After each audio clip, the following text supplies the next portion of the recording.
Okay. Everyone is back.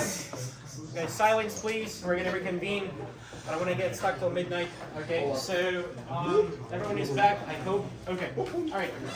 So the way we're gonna approach the last hour and a half, whatever, the study call is we're gonna do a practice questions number 6, chapters from practice.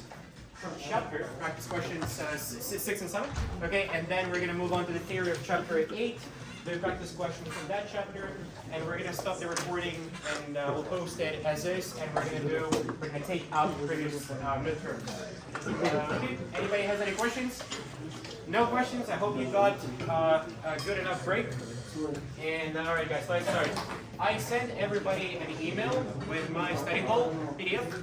If you can, guys, simmer down, please. That'll be great. But I need to talk louder. Okay, so if you can please pull up the study hall notes that I sent to you on your phone, laptop, because I will have to bring the screen up for you to see the board. And it'll be great if I figure out how to do it. Here it is.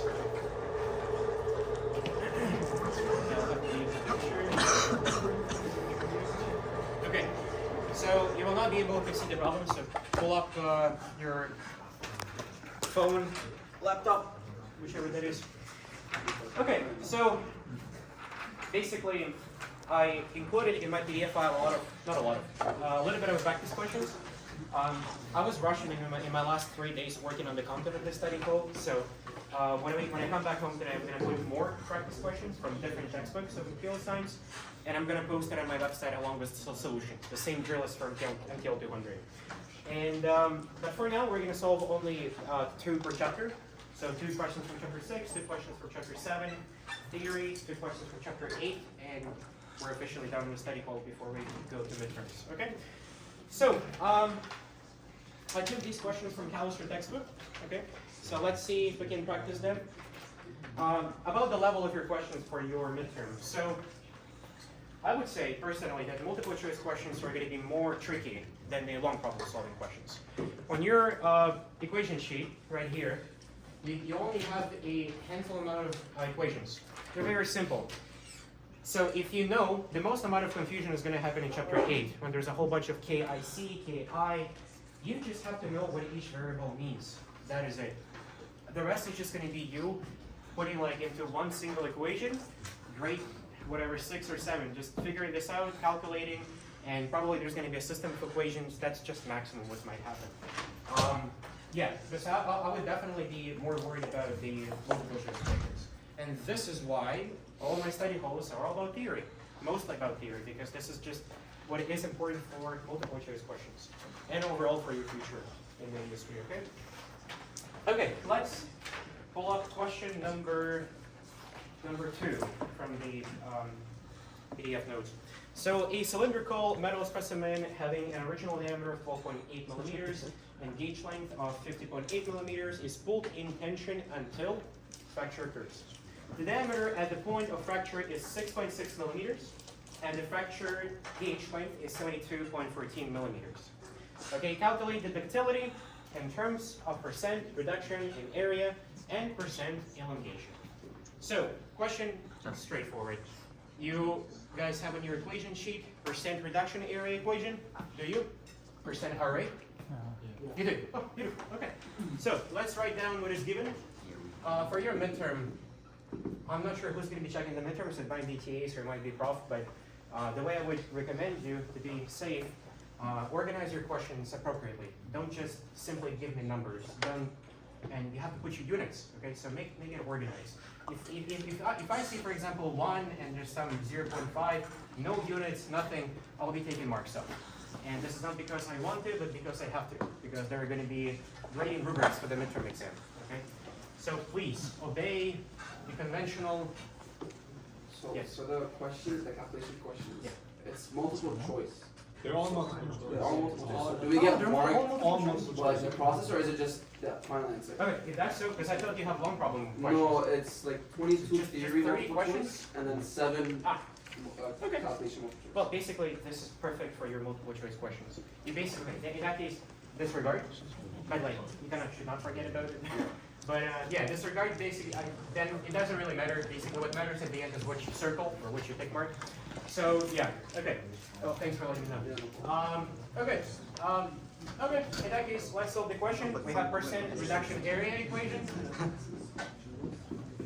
Okay, that equation is B A squared, A initial, minus, pi, A final squared, divided by pi, A, basically A initial minus A final, divided by A initial squared, multiplied by 100%. So we end up with pi, d0 over 2 squared plus pi minus pi d final over 2 squared divided by pi d0 squared over 2, and this is multiplied by 100%. Okay, so basically what you're given initially is that the diameter of the original substance is 12.8 millimeters. Okay, final diameter is going to be your 6.6 millimeters. Okay, and that is pretty much it. You basically plug it into your equation and your multiple choice question is done. How long does it take? Less than 1 minute. So plug in your D0 here, DF here, DF D0 multiplied by 100%, and you're going to be getting like 73.4% of area reduction. Okay, this is kind of type of multiple choice questions you're going to be expecting to see in the midterm. Is this difficult? No. You have your equation sheet, you do. Plug it in, and you're good. Yes, question? On our equation sheet, they don't square the area. Sorry, yeah, you just basically, because I was looking at right at the diameters. Thank you so much. Yeah. Basically, area difference divided by the area, which is pi d squared, and you get 73.4%. Now the question is also asking you to calculate percent elongation. Okay, so from your equation of percent elongation, you basically have final length minus initial length divided by initial length, multiplied by 100%. And yeah, so you basically have the length that was given here as 72.14. It was the final length, 72.14 millimeters, and 50.8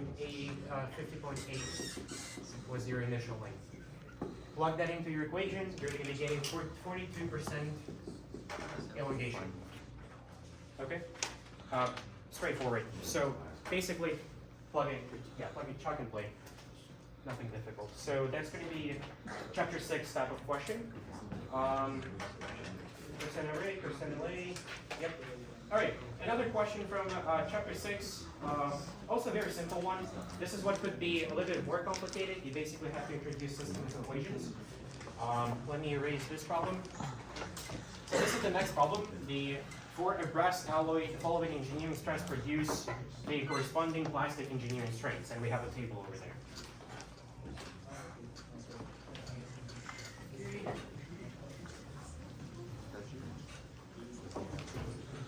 All right, so we have a table of engineering stress.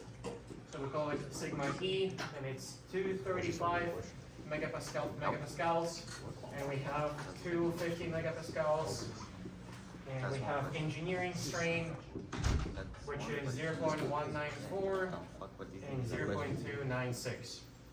The question is, on the basis of this information, compute the engineering stress necessary to produce an engineering strain of 0.25 or 0.25. So we're looking for 0.25, and we need to find this. Okay.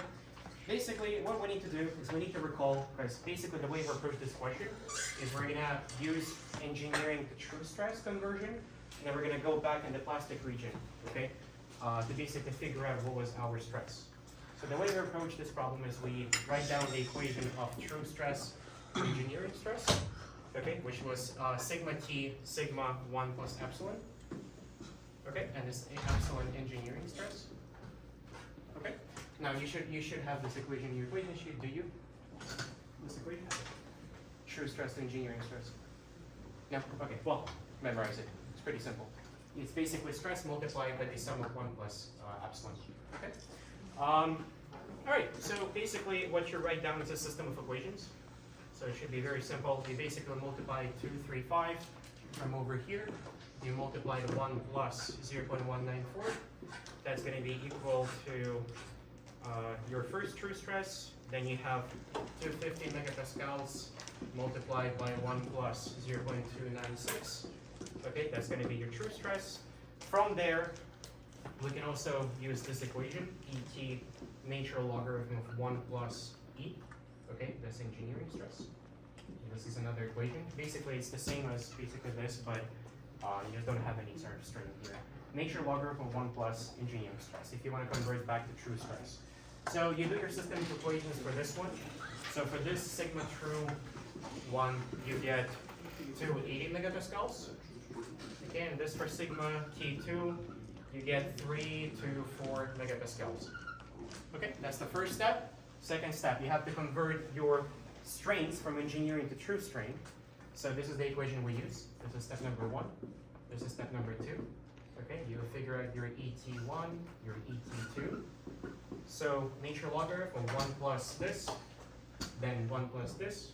You obtain 0.259 for ET2, then 0.177 for ET1. Okay, now the third step will be for us to basically go back and figure out what are going to be our constants. Okay, so let's go and figure out, we're going to use the following equation. So sigma t, the true stress, is equal to K, okay, epsilon ET to the power of n. This is the plastic equation. And this is basically as you go on your tensile stress chart, and to surpass your yield point, sigma yield, okay, you're going to be introduced to this stress model. This stress model is only applied before UTS and after yield point.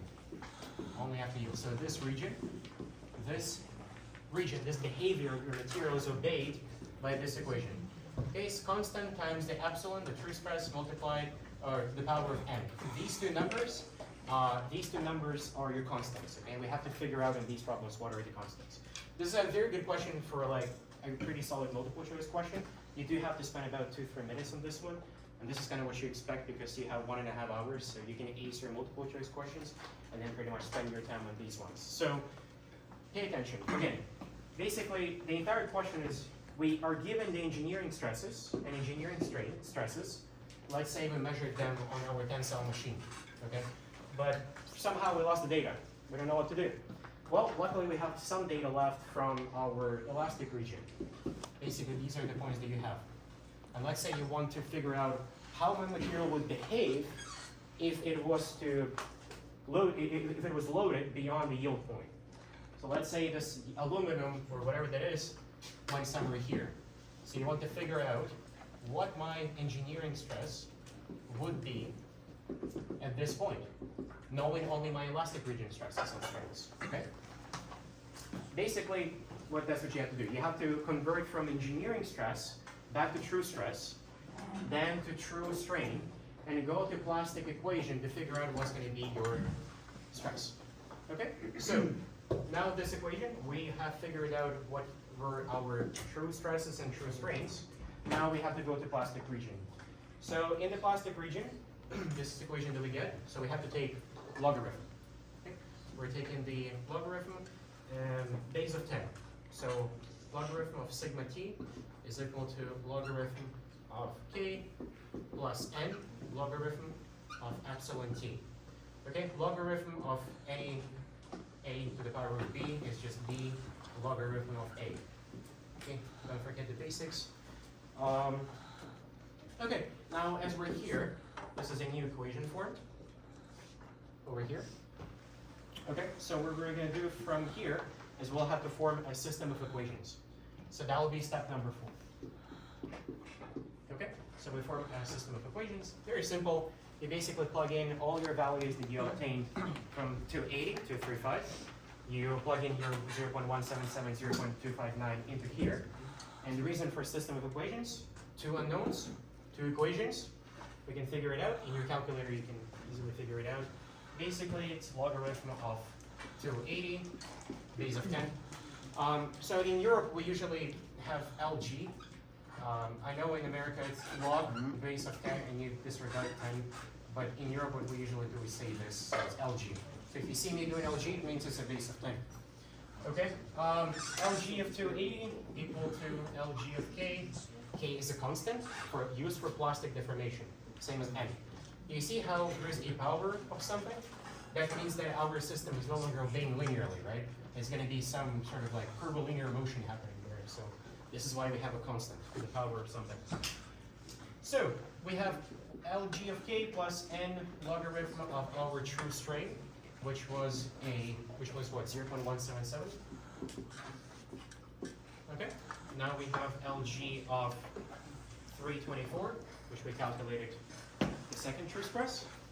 324 is equal to LG of K plus N logarithm to the base of 10 of 0.259. Okay, so two equations, plug into your calculator, we get N value and K value. Okay, so N value will be 0.383. Okay, you see how it's lower than 1? This is why we have this sort of motion happening. And K is going to be 543 megapascals. Okay, just to recap. Given stresses, strains, the engineering ones, figure out, convert your engineering stress strain to true stress strain. From there, propagate to plastic region. You have equation of plasticity. Do the logarithm in order to bring back all your constants and figure out your K and N. Figure out your K and N using the true stresses and strains that you obtain from the 2 points on your elastic region.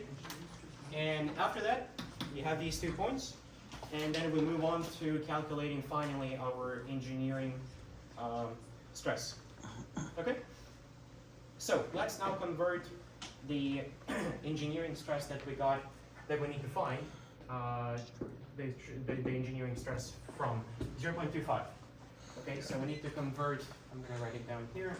So the ET3, which is the third strain from the chart that we need to find, we need to convert that strain to the true strain. So it's going to be a natural logarithm of 1 plus the strain of engineering 3. So it's natural logarithm of 1 plus 0.25, which is going to be 0.223. Okay? So this is now 0.223. We know that. So we can now plug in these constants into this equation to figure out what's going to be our true stress. Okay? So we did all of this to convert all our stresses into the true stresses. Now, using this equation, we have now figured out what our constants are, N and K. From there, we plug them back in, but we're missing the ET. But we're given ET, 0.25, because we need to find the stress based on this strain. Again, it's a XY, right? Stress versus strain. So if you're given one, you can find the other one by using the equation. This equation if you're in the plastic region. So we did this, we used this equation to find ET3. So we got 0.223. Now we use this equation from step number 3 and 4 to go to step number 5. Now the sigma T3 is equal to K epsilon T3 to the power of N. You plug in 543 megapascals, 0.383 here. Okay, your ET is 3 from there, and you obtain the value of 306 megapascals. Okay, now, basically now, the final step number 6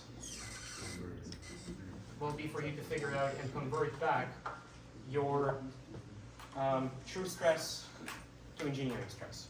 So we have this equation from over there. True stress, I'm going to move here to step number 6. Okay, so you're given this, now you have to find this. So sigma engineering 3 is equal to sigma true divided by 1 plus epsilon E3. Okay, so we're given the engineering stress 3 We have the true stress, the engineering strain. We have the true stress, 306 megapascals. So you plug your numbers in and you get 345 megapascal. Okay, that is your final answer. So if you don't talk a lot like me, it should take you 3 minutes, most, 4 minutes at most. So if given the engineering strain and engineering stress, and we're asking for the engineering stress, Yes. why are we converting to true stress? You have to convert from true to engineering. Basically, the reason for it is, It's as I said, engineering though, right? you don't have a data. Which, You don't have a data. So basically what's happening here, you remember when I said true stress and engineering stress? There is a big difference between both. You cannot use simple engineering stress and extrapolate that data if you don't have the actual data. Because engineering stress is not really accurate. System of equations. And for us, let's say we lost the data. What we want to do is we want to extrapolate that data. And we cannot use engineering stress just to extrapolate because it would not be accurate. We have to convert from true and engineering. Now, you would not want to do it in the industry. You would just need to remeasure the thing again. Right? But this question is just what it is. yeah. Just accept it, practice it, and do well in your midterm. Okay? You would not want to do it, of course, but this is just the way it is. Okay? Yeah. Again, this is just very stupid case. You lost your data, you don't have your anything here, you just want to extrapolate your data. Figure out what was happening. So let's say it was some steel alloy. Basically, that's how it would look like. Okay, you would kind of like have this probably. And then go to plastic region. So this is your proportional limit, OA. This is your yield upper, yield lower. This is some maybe dwelling, steel. And then you have your plastic region. Okay? This is the question. So any questions? Yes. So we just have to solve for the system of equations to Yep. find. Yep, you just solved the system of equations for K and N because this is your plastic equation. Simple. Yes. What would you need so that you didn't have to go from engineering to true stress? You just remeasure your data. Just take another sample and break it. This is the best option. Yeah. Otherwise, this is not going to be accurate. What if would that help or no? If you had elastic modulus, This is all plastic. not really. Yeah, you can not apply Hooke's law here. It's just not going to really work well. You can try. Go to home, try it. You're going to get like pretty deviated data. And you have to use true stress because it's just good. It's just perfect. Okay, it's better because you account for instantaneous area change. Okay, but in reality, just go break your sample to remeasure your data. You can't use like stress equals like Young modulus times strain. That's only in the linear portion. Oh. Yeah, so you have to apply it to plastic portion. Okay. All right. Now, chapter 6 is pretty easy. I'm going to do another question for hardness. It's just another plug and play. It's going to be Grinnell hardness. So allow me to erase this, and we're going to move on after to chapter 7. That's going to be more fun. Chapter 6, it's going to be pretty easy. You just plug and play. This is all I can tell you.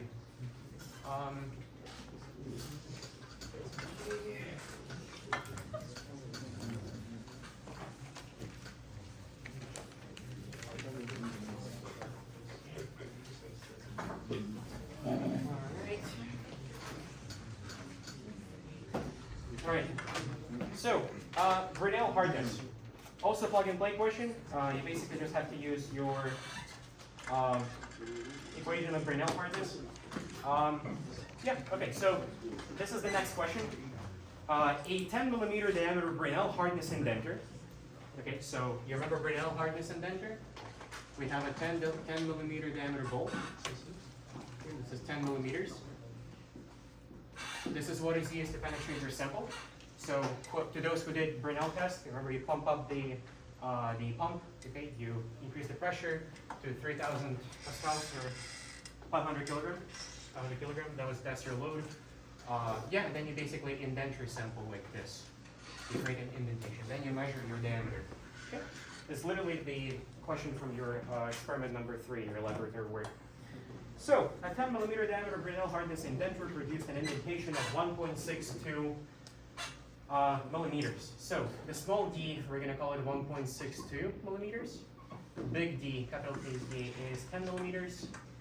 Okay, so this is the notation for Grinnell hardness. You use lowercase d for your indentation on the sample, and the large case d for the diameter of the ball that produced the indentation.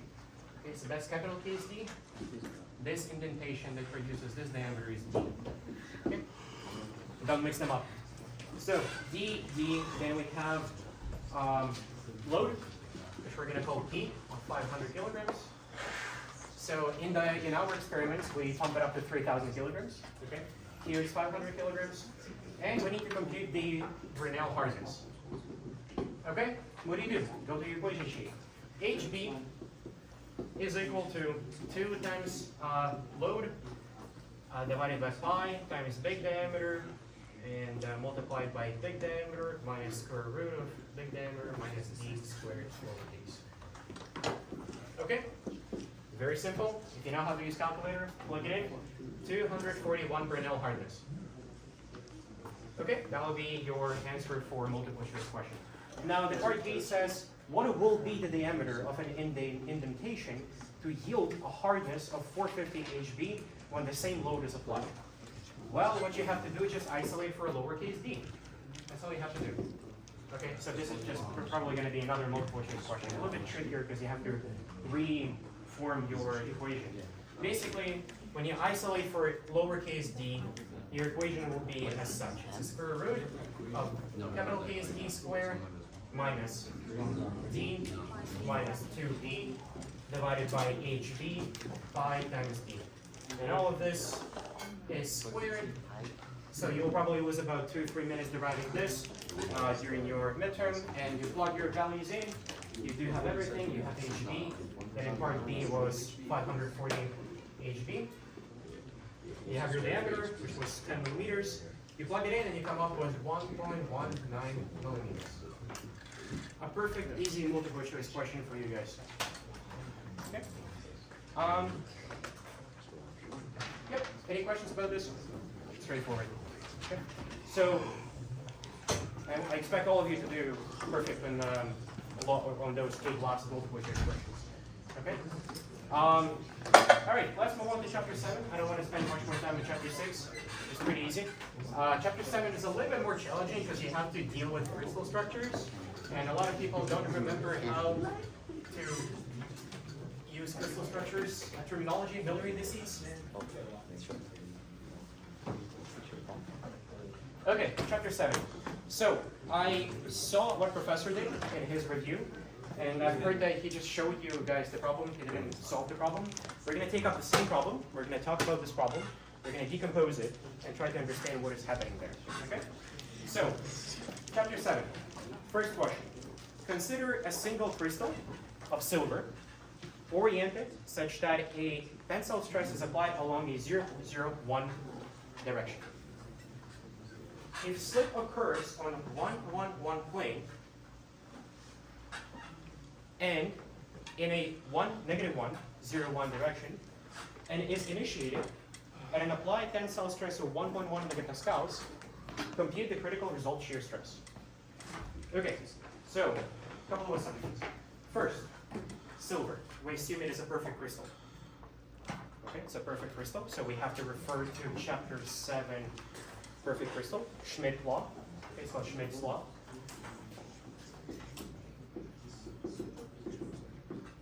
Basically, this law computes the shear stress as tau r is equal to sigma yield multiplied by cosine of phi and cosine of lambda.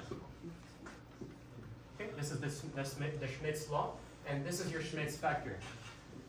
Now, next we did not talk about Schmidt's law or Schmidt's factor, but for your reference, this is what it's called. It's a Schmidt's law and Schmidt's factor. Yeah, I use it right now regularly in my mechanical behavior graduate course. So familiarize yourself with this equation. Okay, so let's just talk about, there was a lot of planes, a lot of directions happening, right? So let's identify what is happening. So first of all, you guys need to remember what kind of like structure does silver have. So basically it's FCC, okay?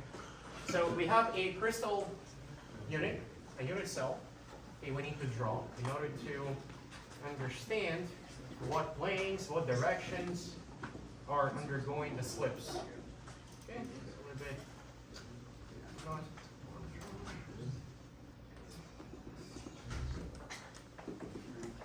Okay, have our z-axis, we have our x-axis, and we have our y-axis. Okay? Now, just to recall, directions are labeled in square brackets.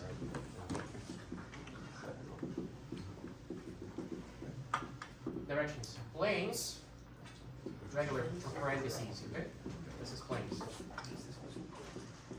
The families of directions are in these brackets. Okay, family of planes. I have seen before in MTL300 recycling MTL200 question. That was MTL200 question. Okay? It's a very simple multiple choice question that they might ask you. So just make sure you write it down and remember it. These brackets is family of planes. Family of planes. Okay. Memorize this. So what are we given? We have 0, 0, 1 direction. Okay, so we have 0, 0, 1 direction. We also have a plane, 1, 1, 1. And that plane is a plane on which the slip occurs. I think you misput planes and planes. I think. Oh, excuse me. Thank you so much. Yes, family of directions. Sorry for confusing. This is family of directions. Family of planes, curly brackets. This family of directions. So these and these are basically intertwined. Okay. So we have 0, 0, 1 direction. This is where the tensile stress is applied. Okay, so I want you guys to pay attention. This is where you put your sample in a tensile machine. You start producing your stress strain curve. And this is how the things are going to be interacting inside the crystal structure. So we apply stress basically in Z direction. So you pull your sample like this. This is what 0, 0, 1 tells you. 0, 0, 1. 0, 0, 1. We go like this. This is going to be our stress. Our stress applied up. Okay? As you look at the crystal structure. So now we have a slip that occurs on 1, 1, 1 plane. So this is our stress applied. Okay, now 1, 1, 1 plane is the slip plane. So, you remember the video that I showed you guys before? So basically, imagine that video, and then imagine the dislocation that is going to be propagating essentially on this plane. So that dislocation, that movement, that worm that we saw in the video, is going to be moving along that plane, sort of like diagonal. Okay? And in some direction. And the direction that it moves is -1, 0, 1. So 1 bar, 0, 1 direction. That's a slip direction.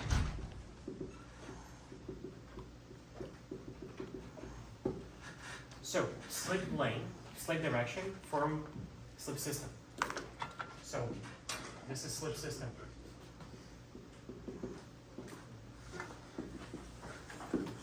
Can somebody tell me if this is closed back plane or not? Yes. Closed back plane.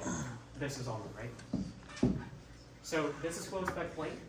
This might be closed back direction. We'll see, maybe not.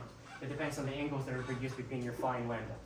So we'll identify it a little bit later. So we have 1, 1, 1 plane. So this is basically our 1, 1, 1 plane.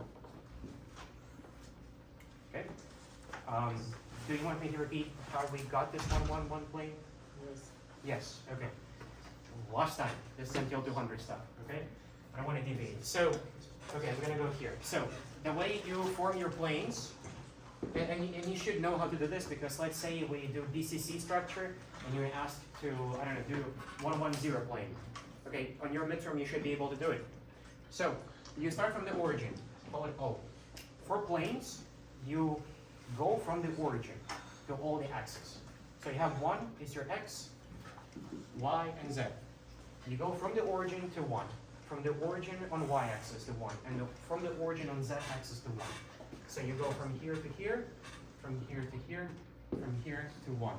And you form the plane, and you connect all the points together. Now let's say you had 1, 1, 0 plane, just for the practice. 1, 1, 0 plane. Okay, so 1 on the x-axis, 1 on the x-axis, 1 on the y-axis, and then 0 on the z-axis. Basically, when you have one of the zeros, this becomes infinity. Okay? This is going to be your plane. Oh, sorry. Incorrect.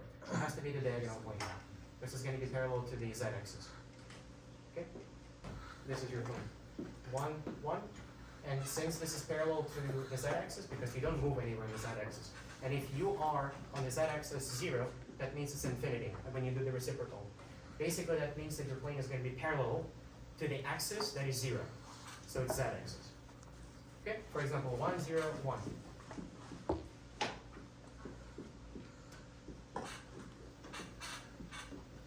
Okay, x, y, z.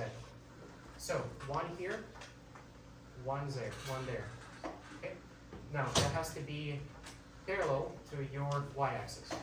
Okay, so how we achieve that? We basically go like this. So that's going to be a plane like this, diagonal and parallel to your y-axis. Okay, like this plane. That's going to be your 1, 0, 1 plane. Okay, just for the practice. 1, 1, 0, 1, 0, 1. So 0, 1, 1 would be basically the plane that is like this, parallel to your x-axis. Okay? Just in case you get this in midterm. Now about directions, a little bit different. For planes, you go from 0 on the axis to the number. From 0 to, for directions, it's a little bit different. For directions, you have to go from the origin and then basically sequentially go to your numbers. So if it's 1, 1, 1 direction, you start from the origin and then you go 1 in x. From 1 in x, you go to 1 in y, and then 1 in z. And then you connect the first point, which is your origin, to the last point. That is going to be your direction. It's a little bit different. Here, origin to the number on the axis. In the directions, you go from the origin you start, and then you sequentially go to each number from the axis. Okay? So 1, 1, 1. And you connect your 0 to the last point. Okay, is it clear? Yeah? Okay. Does this answer your question? Beautiful. Okay. All right, so let's proceed now with the determination of what? Oh yeah, the Schmidt's law, the stress, which is called the result shear stress. The result shear stress. So, what we're going to do is we identify, luckily, what is 1, 1, 1 plane, and we identify the direction, basically, of the tensile stress applied. Now we have to identify the slip direction. So, -1, 0, 1. So the trick with negatives that I usually teach people is to move the origin. So usually if we have -1, 0, 1, let's say, or -1, 1, 1, basically what I recommend people to do is to move the origin. You move the origin to the direction of your negative number. So if it's x, y, and z, and if your x is the negative Miller index, and by the way, these numbers are called Miller indices, okay, just in case. So if this index is negative, you move your origin towards the 1 point, so that when you go -1, you stay within the unit cell, because it would be a pain to draw another unit cell. So we move the origin here, and you can move origin wherever you want, however you want, and whenever you want. It doesn't matter, as long as you stay within the unit cell. So we go from here, from the origin, we go to 1, -1, because we move -1, so this direction, this is positive x, we go to negative x, then we go 1 in y, and we go 1 in z. So this is sort of like, this is going to be your direction. Okay? Any questions about that? Our direction is clear. Why negatives occur? Okay, how to deal with them? Okay. So basically, what this tells us is that 1, 0, 1 plane. Okay, this is our plane. So what do we have to do? Move the origin. Okay. Somebody wants to come and draw a 1, 0, 1? Go ahead. From here to here. Yeah, so try to explain like what's happening. Because -1 you move it there, 0 you do nothing, and you just go up to the z. Yeah, so you basically, right, so you move your origin here, guys. Then you move -1, because this is now becomes your negative, because you move the origin. -1, and then y, you don't go anywhere. You bring up your z to 1 because this is your x, y, and z. And here it is. Basically, this line is along your edge of your closed back plane. Okay, any questions about this? Clear? Alexander, clear? Wonderful, wonderful. Okay, so this is what we have. This is the first step you have to do. You have to set up your crystal structure. You set up your lattice. You draw your closed back plane, and you draw your slip direction, and you identify the slip system. And we have done so successfully. We identify sigma, plane, and direction. If there are no further questions, I'm going to move on. Okay, now the fun begins. Schmidt's law. Basically, what we need to do, and in order to not confuse you, I'll do it the following way. So, let's say we have this structure, we have a sample, okay, and we have this plane. We have this plane. Okay? Now, we apply the tensile strength here, okay, and we have this plane, okay, we have in this plane, whatever the amount of degrees is going to have a line. Okay, now this line is on the slip plane over here. Now, another line is going to be perfectly perpendicular to this line, like this. Okay, so this is what we call a normal line. A normal line to a plane, it's a perpendicular line. And this line is going to be within the plane. So call it whatever, T, whatever it is. And we form two angles. First angle, second angle. Okay? So, your lambda, okay, your lambda is going to be this plane, or this angle, and your phi is this angle.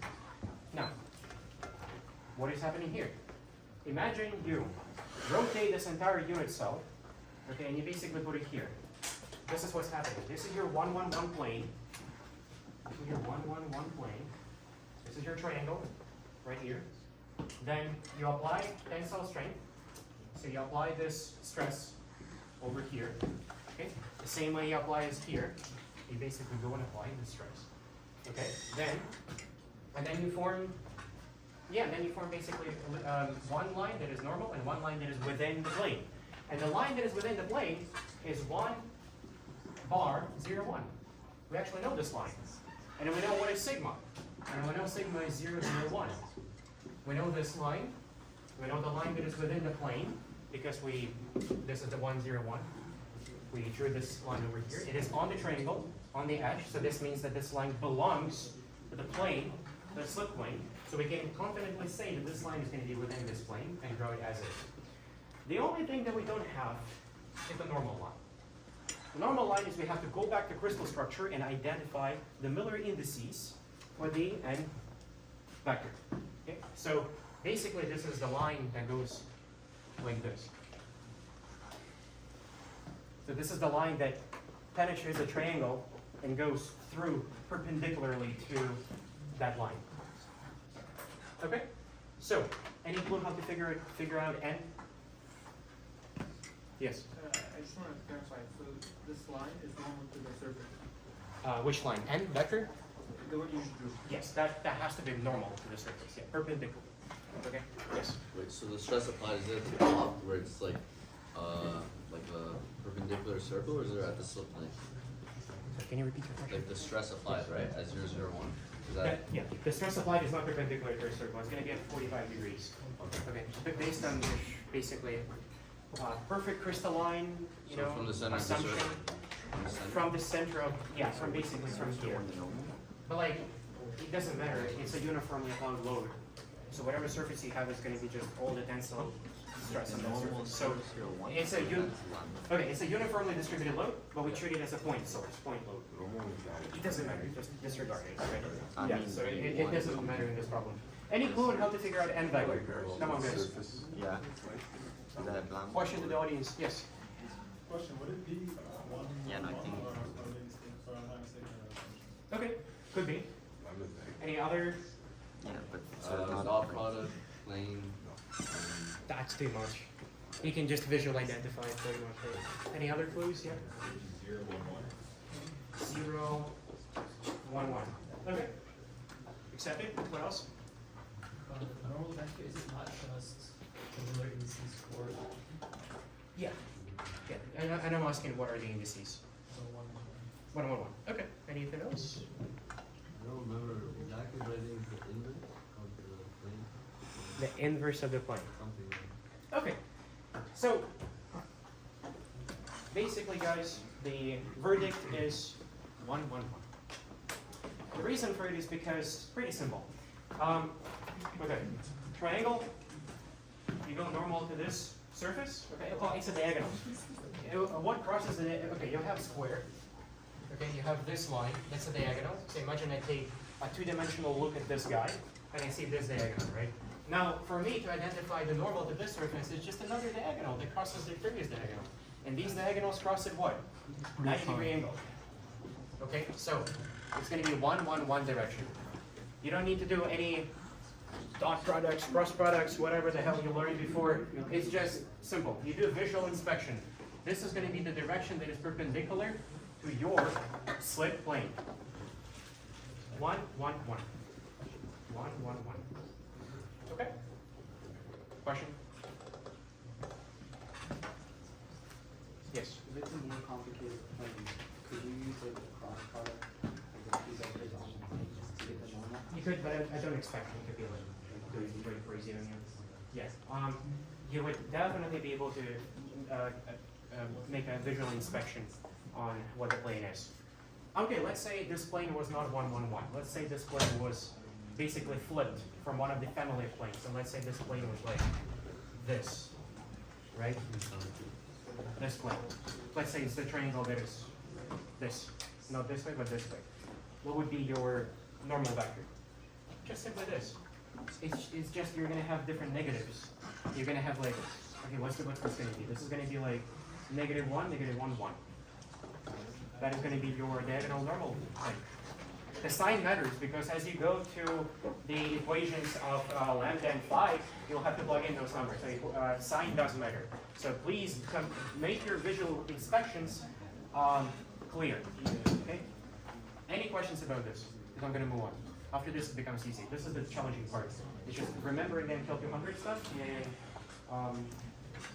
yeah, and just figuring out your Miller indices. All right. After that. Basically, you plug and play.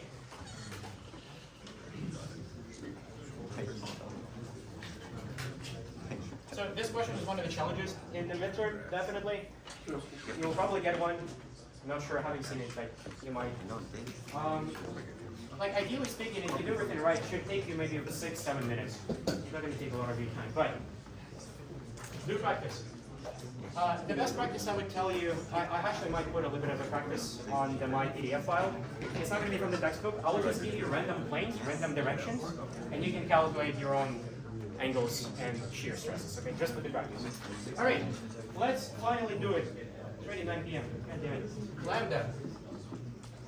So the way we, so the way these equations were derived, basically they use planar geometry and vectors. So they used vectors dot product in order to find the angle, okay, between the two planes. Okay, basically it's an inverse cosine of the Miller indices. Okay, so the Miller indices here, they basically are your x, y, and z.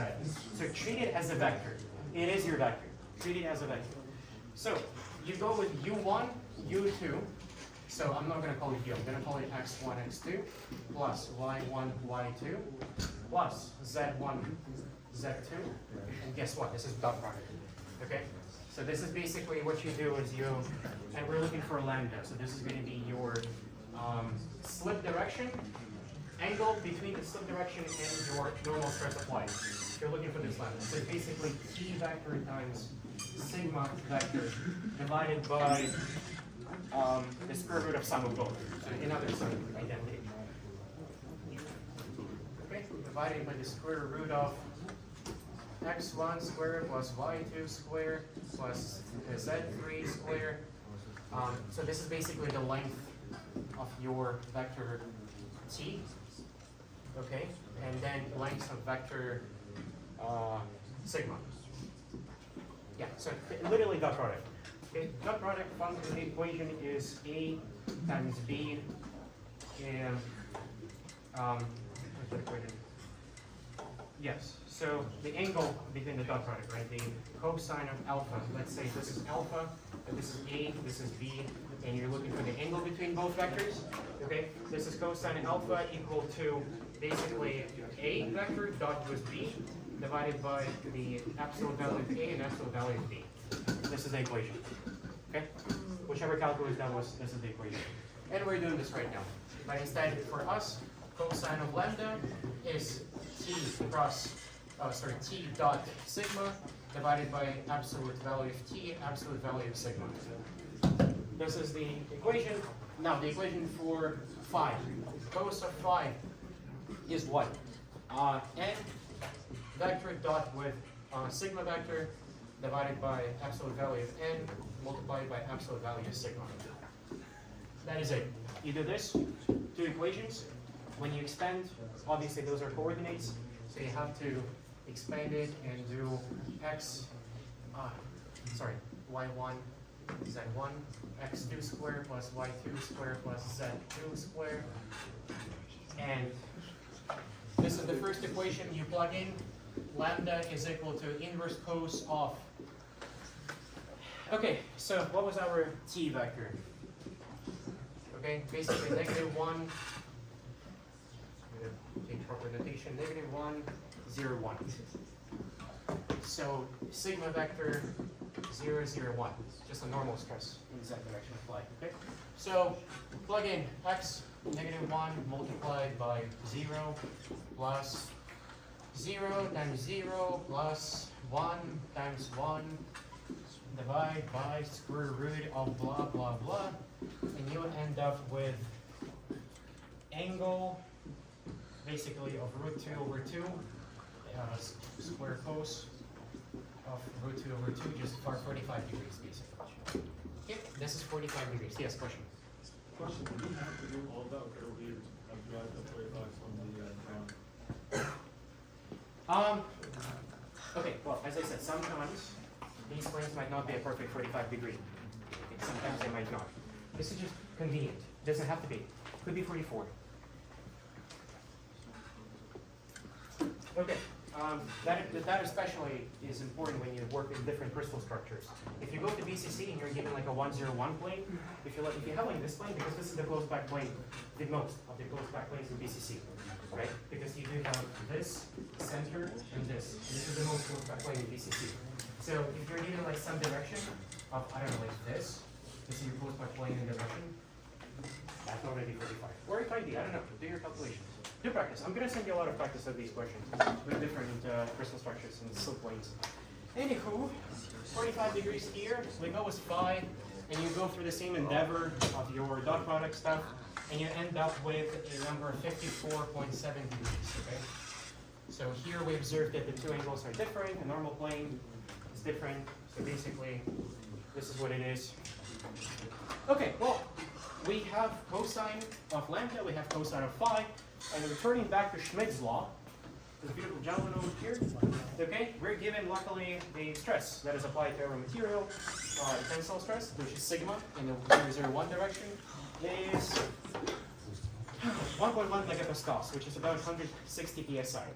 So sigma, call it yield, or just call it sigma. We don't know if it yields or not, sigma. 1.1 megapascals. Okay? Now the multiple choice question might ask you to find only Schmidt's factor.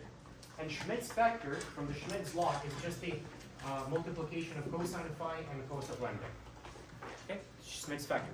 Please remember that. This is your Schmidt's factor. So if it is the case that you need to find the Schmidt's factor, multiply square root of 2 of cosine lambda and multiply by whatever the cosine was of this phi. That's going to be your Schmidt's factor. For us, we'll multiply Schmidt's factor by 1.1 megapascals, and we end up with 0.45. So the resultant shear stress is 0.45 megapascals, or 65.1 psi. This is the dilemma that we had, and no longer is a dilemma. We solved it. Any questions about this? Go ahead, guys. Take a picture.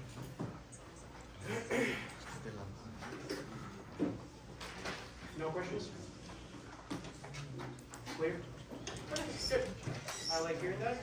All right, starting at 9 p.m. We're gonna proceed with chapter 8. So that'll be the only question I do for chapter 7. If you want me to do other questions, I could, but you're gonna get these questions again today about midnight. I'm gonna upload on my website. Let's do chapter 8. Are we all agreeing with this verdict? Chapter 8 to move on? All right, chapter 8. Quick question. Can you post your solutions? Of course, yeah. Yeah, of course, same as MTL300. It's gonna be the PDF and the solution document. Thank you. Of course, all right. Let's go right into chapter 8. I need to lower the thing.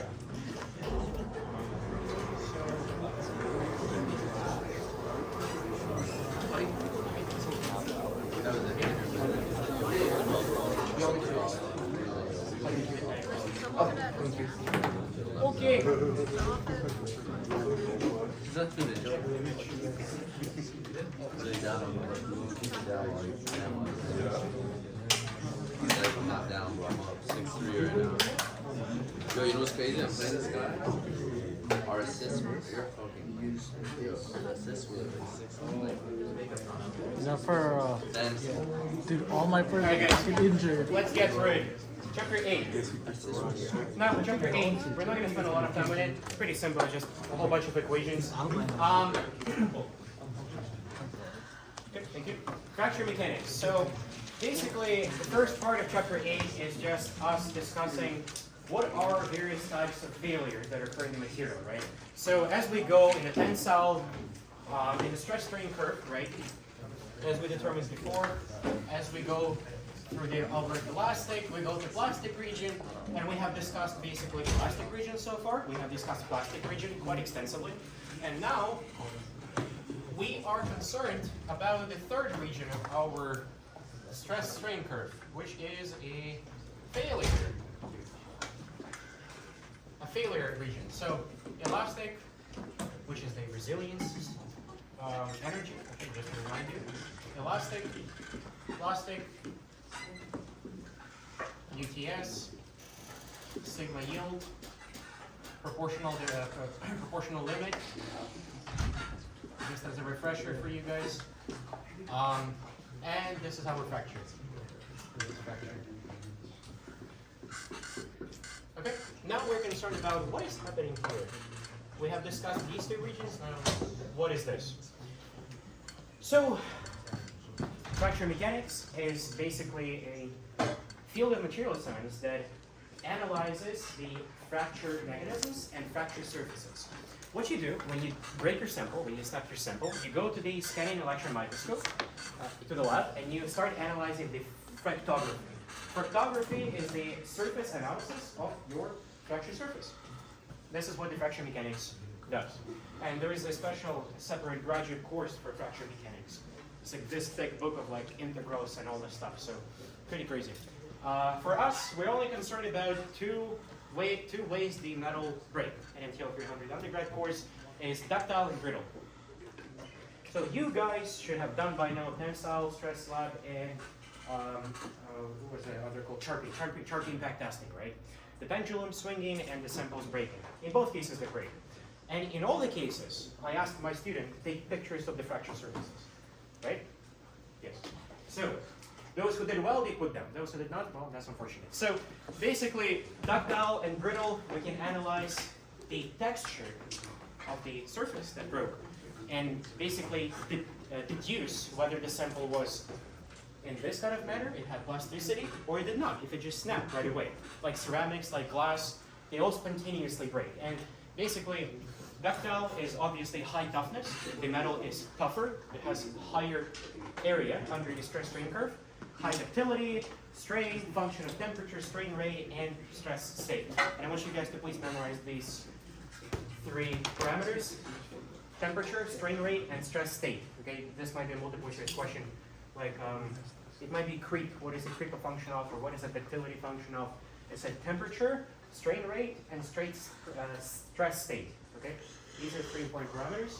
Now, brittle. Brittle is just, you basically go like this, reach yield point, a little bit of a plasticity, because you kind of still have some dislocations happening there. And for ionic bonds, in some ceramics, those dislocations are minimal, basically none. And that's why it snaps right away. And the problem with samples that snap right away, the fracture, it happens spontaneously. You cannot predict it. Like your material might be in service and on some aircraft or something, and if your sample is ductile, you can kind of like see that there's some deformation that the material is undergoing. With ceramics or samples that are brittle, nothing. It might happen any moment. That's why we don't want to use brittle samples on some critical loading pieces or structures, okay, in engineering. It depends though. Okay, low toughness, ductility, and it spontaneously snaps, as we described, and this chart you have already seen before. Make sure you know how to distinguish brittle and ductile. So in your stress lab, you should have seen these kind of things. Okay, so we're going to talk about fracture surface, really briefly, just to skim through it. So when we're in this region, there's a phenomenon called necking, right? There's like a phenomenon called necking because basically there's no, the dislocations start moving so fast and there's so much stress that the material is undergoing that all these dislocations that have impinged on one another and have been interlocked, they can no longer sustain this amount of load that is being transferred to the material. So what happens is the material keeps going and it has to deform because the energy has to be conserved. So the material starts reducing its area, called necking.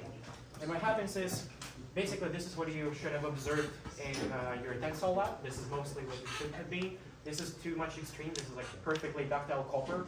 A perfect pure copper, if you were to do that, you would see this kind of thing. Perfectly ductile. This is more of like aluminum, and this is more like steel. More like steel. So brittle, ductile, extremely ductile. Okay. Now for the fracture processes, basically, as you go and start necking, this is where you're on the path of failure. Why? Because as you keep going, there is going to be a lot of defects, and I'm going to say defects strongly now because they are defects that exist in your materials like porosity. What is porosity? Porosity is basically voids. They're voids in your metal, and they are deleterious. You want to avoid them. Now, these voids are usually trapped when you cast your material. There are gases like hydrogen, because they're highly soluble in the material, in any material, liquid material, especially like metal. Oxygen, hydrogen, and so on. When they're soluble, they basically dissolve in your metal as it's liquid, when it's in liquid state. And when you pour it into your mold and you let it solidify, these gases are trapped inside your metal. And they don't escape unless you apply pressure or vacuum or something. So they're trapped there. And when it solidifies, it forms big voids. These voids, they become a huge problem. This reduces your mechanical properties and creates something like this. When you go and do your tensile test, basically these voids, they act as stress risers. These stress risers, they basically nucleate all the, all the stress planes to act and basically crack. We call it crack planes. The crack microvoids that just become like voids, and they just basically, as you apply more load, your metal just basically breaks and snaps. So this might start from microvoid like this, and then they all merge into one big void. And when you apply more stress, this basically, there's no more metal bonds that are here, right? It's just these bonds. So metal can no longer sustain this load, and kaboom, fracturing. Okay? Yep, so if you have porosity, it will happen at lower stress. If you have a perfect crystal structure with no defects, then you will expect higher stress at which your fracture is going to happen. So after a necking occurs, there are small cavities, so-called microvoids, okay, that start nucleating. So if it was a void, then this is going to become your stress riser because there are no bonds to connect. So basically, your just sample starts like rupturing right from there. That becomes your primary failure mode. Okay, those porosity voids, they become the primary reason why your metal might fail. So start nucleating at inclusions, porosity, other defects. The voids start growing and coalescing. So there's a term that your book refers to, so-called coalescence. Is when these voids, they just coalesce into one big void, okay? And then cracks appear within the materials, and the cracks grow a large network throughout the material, and the kaboom, okay, the fracture. So this is the example from your experiment number 3, the Sharpie impact test. This happens at a high temperature, about like 80 or 70 about degrees Celsius. Now this is what you see as a ductile fracture. And the primary feature of a ductile fracture, as I said, if you put this under a microscope, you're going to see these dimples, ductile dimples, see these kind of things occurring on the fractography. Okay. And this is your ductile fracture, and these are more pictures of your ductile fracture. Anyway, yeah, so these dimples, I took it from somebody's research paper. It's pretty cool. Good to see. You can also see them in my data file if you wish. Anyway, moving on. So, okay, let's not talk about brittle fracture. So, rapid crack propagation. Basically, the main difference between the ductile and brittle is that when the cracks start propagating, there is a difference in kind of like velocity of cracks. Okay, that start. In ductile materials, these microvoids, they kind of like grow and propagate at a lower speed compared to brittle material. Brittle materials, they snap instantly, and basically people have done some research and they figured out that the speed at which the cracks propagate in brittle materials might reach the speed of sound in the material. Instantaneous, it just boom. That's why in your tensile test, when you did samples breaking, you might have heard some samples breaking at a louder, they produce more noise compared to other samples. Okay, this is because of this. If it's ductile, it's going to be louder. It's just going to snap. Okay, now dislocations in slip systems either don't exist or are already interlocked. So this is again the primary reason why brittle materials they break. They do not have enough dislocations, or they just like completely interlock. So the material is so strong that it just cannot really transmit any ductility opportunities for to expand. And yeah, the crack forms and we go to fracture. So the primary feature that we refer to for ductile materials are dimples, but for brittle materials it's called cleavage planes. So this is a good thing for your multiple choice questions. Brittle is cleavage planes, and cleavage planes are the planes along which the cracks propagate. Okay, they're called cleavage planes. And for ductile, another multiple choice will be like A, B, C, D. What are the characteristic features of your ductile fractography? A, cleavage. B, I don't know, whatever. So it should be dimples. Okay. Now, yeah, cleavage planes are the weakest areas in the lattice. And yes, you can predict what are the cleavage planes. And in fact, every FCC, BCC, and so on, they do have identified crystal planes, which are determined to be cleavage planes. Not going to talk about it. That's all you have to know. Produce flat and shiny faceted surface. Yeah, so this is the sharp impact testing that you had on your MTL300 experiment number 3. So those who had it, this is what you saw and observed after your experiment when you broke with the pendulum your samples. So you can see how it's very kind of like, you can see the texture difference. This is like very like sharp, very smooth, very flat, very shiny also. This is very much of like, kind of like overstrained. Kind of see like the difference here. So this sample would have been at like 100 degrees Celsius of temperature. This would be like -40, -20, for example. Anywho, let's move on to more beautiful pictures. Fatigue pre-crack, first cleavage facet. Yeah, it's just more beautiful pictures for you to see. This is a very nice view of the brittle fracture. So you can see how it's shiny, right? This is how you tell it. So the reason I'm showing you this, guys, is because I'm not sure if anybody will show you in this course, but when you go to the industry, something happens, and you see this. This is where the industry job, what is it called? I forgot. Forgot what it's called. Anyway, this is basically an analysis of the failures, okay, failure analysis job. And this is what people do. They see these surfaces, put it under a microscope, and pretty good money. You just analyze how material is broken, okay? And grain boundary, step cleavage, more beautiful pictures. Anyway, another thing you have to know about chapter 8 is what I identified here, fracture paths, okay? So fractures, the cracks can propagate at two different ways. One is transgranular and one is intergranular. And just remember these two types of fracture paths, please. Basically, I visualize it for you here. Fracture that occurs transgranularly, this is just happening literally through the grain. Just through the grain. It's so strong that it just like crosses through the grain. Now, The fracture that is intergranular happens along the grain boundary. Okay, so you have two different lattices stacked, they happen along the grain boundary. And yeah, this is all you have to know. We have transgranular and we have intergranular. Okay, so as I mentioned before, porosity. Very important factor. Formation of porosities during casting is one of the most deleterious ways to reduce mechanical properties. So the way a porosity looks under a microscope is these voids, the black voids. Okay, this is what the voids look like. And every single casting industry faces these issues. Always. Unless you do high pressure die castings or vacuum castings, this is what you do.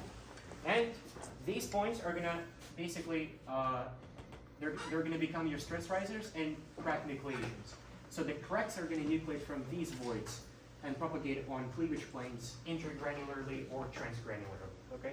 So you don't wanna have voids. So either use high pressure die casting or vacuum, yeah. So when you do a vacuum, you're pulling the air out. Well, why does high pressure reduce voids?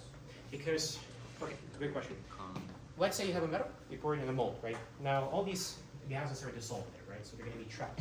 But let's say you apply pressure from the bottom and from the sides, just from the sides, let's say, right? You basically collapse these gases. The metal is still in the liquid state. These gases are trapped there. So you can easily move the liquid metal as you compress it. These gases, they start collapsing and just escaping. So basically your metal is not being formed yet. It's not being nucleated. It's not being solidified. And you apply pressure and basically you constrain the volume such that you basically kind of like collapse these voids and the gases escape. Does this make sense? If you press it and it still looks like void, then just make the liquid go up. Well, you design your mold such that it doesn't do like that. Okay. Basically, okay. Look up HPDC, high pressure die casting, and then this will answer your question. Basically, you apply pressure from like all the sides, and it lets it escape. Okay. You can also do it. You can also do hot working. And let's say you pour your metal, it has a lot of porosity. Then you raise the temperature till the hot working. Like let's say for steel, it will be 1200 degrees Celsius. It's glowing red, extremely red. And what you do, you start hammering it, or you start going like high pressure press. Basically, as you press, all the planes, they just start like collapsing. And as they do, all the atoms would just like start shearing, collapsing, and they collapse the voids. Because the atoms just, what happens, the atoms, they just like start moving into here, and the gas, it just evaporates right away. So is that hot working? Yes, either HPDC or you call it hot working. Yeah, you can also do cold working, for example. Basically, cold working is another way. You like basically move, we have to apply a lot of more stress. But the thing with cold working is that your the texture surface is very smooth compared to hot working. Okay, this is the main difference between cold and hot working. Good question. Any other questions? Nope. Okay, we're gonna move on. Okay. And now to equations. Okay, so these equations, straightforward. I'll just quickly skim through them, and we're going to do practice questions. Stress concentration, so use this equation. Basically, you're looking for the maximum stress, and this is like a very exceptional, like special case. Your void has to be elliptical, it has to be in the direction of the stress, it has to happen somewhere in between the material or at the surface. It has to obey the shape, this geometry, curvature, basically a lot of different assumptions in order to frame your multiple choice question. Yeah, so for tensile loading and assuming a crack has elliptical shape, perpendicular to the stress applied, blah, blah, blah, all these assumptions, and you can apply this equation. Okay, so this is, yeah, in this equation, your A is length of a crack. So if your crack is on the external surface of your metal, then you use this length of the crack. If it is inside, let's say you have porosity, you have void, then that void will be your 2A. Or basically, it will be half of your elliptical radius or diameter in order, because you need to use A, okay?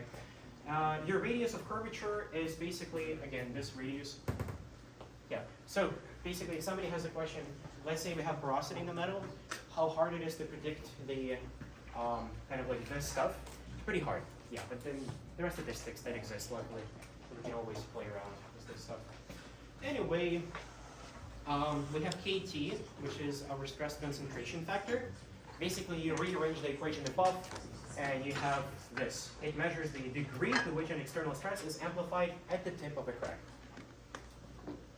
Critical stress in brittle materials. This is another equation. Basically, critical stress in brittle materials. So again, it only applies to brittle materials. So you have your specific surface energy. Don't worry about it. It's going to be given to you in the question. Yeah, plug and play. Nothing about it. Fracture toughness. This is the equation that you have to use for fracture toughness, and I want you to pay attention. This is an important equation. Basically, it's your y. Y is a constant. It's not your yield strength. It's your constant. Times stress, and times the square root of pi times A. Okay, so it's a measure of material's resistance to brittle fracture when a crack is present. I want you to memorize this. It might be a multiple choice question. What is Kc? So yeah, this is the definition of Kc.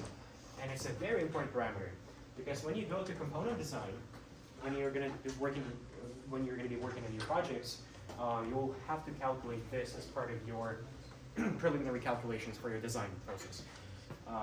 Again, there's going to be safety factors, and along with that, this information is important, because you can never design any component for engineering application without accounting for fractures, okay, for fracture propagation. Because in reality, all samples contain porosity. It's just a matter of how much is there. And this will tell you what is the probability and what kind of stress do you expect there. And if you're wondering, it's all calculated. There are a lot of books about it, and yeah, handbooks. It's pretty achievable to design anything. So Y factor is determined based on this aspect ratio of crack relative to the planar geometry. Basically, all you need to know, there are 3 different modes of crack surface. Crack surface could move this way as you apply stress. It could move in a shear way like this, or in a shear way like this. 3 different modes will correlate to 3 different equations. It depends on how you apply your stress. Could be tensile, could be shear stress, could be torsional stress, could be flexural stress, because when you apply flexural stress, different planes will slide. So this slide is basically mode number 2. Let's say you have a beam that bends, right? Then you would need to apply this mode. Let's say you have torsion. You would need to apply KIC3, KIC2 for bending. For this, tensile. And let's say you have multi-load applications. You have, I don't know, you have a wing on an aircraft. It undergoes torsion, undergoes bending, undergoes normal stress. Basically it goes like this. You would need to calculate your design for the wing using all 3. That becomes painful. And we did this in aircraft courses, I remember.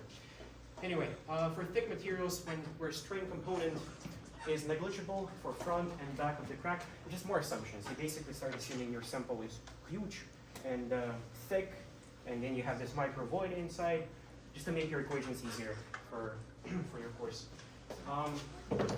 Yeah, and then basically you come up with K1C. So this is the first mode of fracture failure, which is the tensile mode. So you might get a multiple choice question in your midterm. What is the second mode of failure? Okay, and you need to select shear planes like this, or tensile. This is the first mode. And there are different tabulated values in your textbook that I took a nice screenshot of. Going to be given to you, obviously, you don't need to memorize it. So, design using fracture mechanics. Yeah, so again, you always have to account for presence of defects. You never design something assuming it's perfect. You have your factor of safety, but on top of this factor of safety, you do have to go through this process. And there are procedures in the component design textbooks that do tell you how to do it. All right. Yeah, so you can either calculate in your design basically what kind of stress you need to achieve in order to basically not fracture your sample, so you have to stay below on top of your fracture or factor of safety, or you can determine what kind of like maximum length of your void, of your micro whatever void you have, and then you just basically do a scanning electron microscope. You check on the surface, and yeah, just more work. You just can use the top one for your design course, and that's it. That's done. And if you're interested, there are ways of doing non-destructive tests. Very cool. That's what they do in nuclear plants, because the precision there is atomic, and you have to figure out, without breaking stuff, what are the defects that exist in your materials. This is a pretty cool website that included. If you're interested, take a look. I would definitely encourage. Non-destructive tests mean that you either apply some sort of like ultrasonication methods to see how the crystal structure of the material is in a nuclear plant or somewhere, let's say aircraft landing gear. You want to see if there was a fatigue that happened there. So it's pretty cool. We're going to talk about fatigue right now as well. And Charpy and E-slip impact testing. This is what you did, guys, in MTL300. You're all familiar with this. The ductility to brittle transition determination. Basically, yeah, you have lower temperature brittle samples, higher temperature ductile samples. And the photography, the picture that I showed you before is how it all works. And yep, so we have pretty simple use. I'm just going to want to film that. This is just an example of how the samples look like after breaking. Okay, so, all right, let's move on. This is just a Liberty ship WW picture. Basically, what they did is they did not account in in World War II when they constructed the ship. They didn't do their what do you call it? Fracture tests, okay, for the steel that they used on lower temperatures. So they basically did tests on like 40, 20 degrees Celsius and so on. When they went to like basically cold waters, their ship just snapped because the metal became so ductile because the temperature was like negative like 15, 20 and so on. And basically, yeah, it just snapped. Yeah, this is how people learned material science back in the day. Pretty expensive. Anyway, fatigue. Let's talk about fatigue. That's going to be our last. I hope. Yeah, that's going to be our last thing to talk about. So fatigue. I'm not going to spend a lot of time. Fatigue is another mode of failure. What happens is your metal or any sample is undergoing cyclic load. So you basically apply low stress, but for millions and millions of times. And it so happens that metals do break because of fatigue. And if you have, so every material has service life. Any airplane that exists will have service life. You might see some airplanes that are being decommissioned. That's not because they cannot fly anymore. They probably could. It's just based on the calculations of a fatigue service lifespan. They can no longer be safely used. Okay, so this is fatigue. So imagine landing gear, probably airplanes DC 400 or whatever, they fly here like every day. Every time they do landing, it's a huge amount of impact that the airplane basically is undergoing as it lands, right? And every single time landing gear is just doing like this motion. Impact, impact, impact. So after probably 25 years, it can no longer be in service because of the fatigue. So it requires lower stresses, but prolonged exposure. And this is the key thing, lower stresses. People who did not know about the existence of fatigue back in the day, they were wondering why the metals break. Because based on these calculations, factor of safety, fracture surfaces, the stresses that we operated were so much lower. Well, but it happens that with time, things break. So, it's a time-dependent failure process, service lifespan. So we have three types of fatigue cycles: reversed, repeated, and random. Now, the reverse cycle, it's just basically a sinusoidal applied load. So you basically apply load at a specific amplitude. So let's say like basically apply this load all the time. You put your sample like this. Then it could be repeated cycle, it could be random cycle, like landing gear in the aircraft. Just suddenly out of the blue. Okay, equations, very simple, calculating amplitude and so on. The ascent curve, ascent curve is just basically your endurance curve. This is what tells you, and if you ever do your design work, you have to pull up for your alloy the ascent curve. Ascent curve is important. You have to include it for any design project. And now on in your fourth year, in your capstone project, people need to see this. Basically what it tells you is that if you go with the stress above the line of the ascent curve, where S is the fatigue strength and number of cycles. So let's say you were to go above the stress here, your material would break because of the fatigue failure. But if you stay within this region, under this curve, then you're safe and you can operate for a long time. And obviously the number of cycles is like immense. It's a logarithm and it goes to the power of 10 seconds, usually it's in seconds. So yeah, and there are a couple of important points to identify.